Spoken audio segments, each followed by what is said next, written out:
ஒவ்வொரு முறையும் தங்கம் உச்சம் தொடும்போது தாய்மார்கள் உள்ளம் படும் பாடு சொல்லி மாளாது.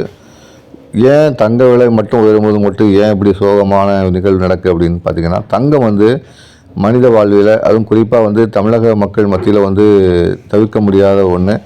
மற்ற மாநிலங்களை காட்டிலும் பயன்பாடு தமிழ்நாட்டில் ரொம்ப அதிகம் சொல்லுவோம். ஏன்னா திருமண காலங்களில் நகை அதிகமாக போட வேண்டிய சூழ்நிலைகள் இருப்பதனால் தங்க ரேட்டு அதிகமாக ஏறும்போது கண்டிப்பாக அவங்களாம் நெஞ்ச பிடிக்க வேண்டிய சூழ்நிலை தான் ஏற்படுது. ஏன்னா அந்த தங்க விலை கேட்டாலே அதிரக்கூடிய நிலை தான் இருக்குதுன்னு சொல்லலாம்.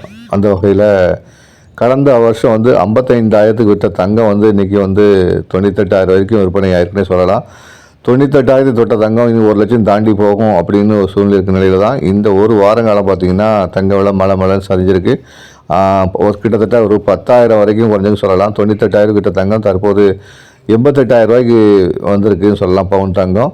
ஆனால் இது நிலையே கிடையாதுன்னு சொல்கிறாங்க. இன்னும் கொஞ்ச நாளில் திரும்பவும் அதே நிலைக்கு 98,000 1,00,000 வரைக்கும் போயிடும்னு சொல்கிறாங்க.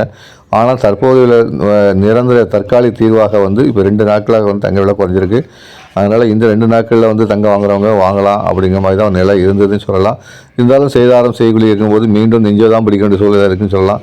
தங்கத்தை பொறுத்த வரைக்கும் இனி தங்கம் அப்படின்னு பேர் தான் வைக்க முடியும் தவிர தங்கத்தை வாங்க முடியாத சூழல் தான் ஏழை நடுத்தர மக்கள் மத்தியில் நிலவுது.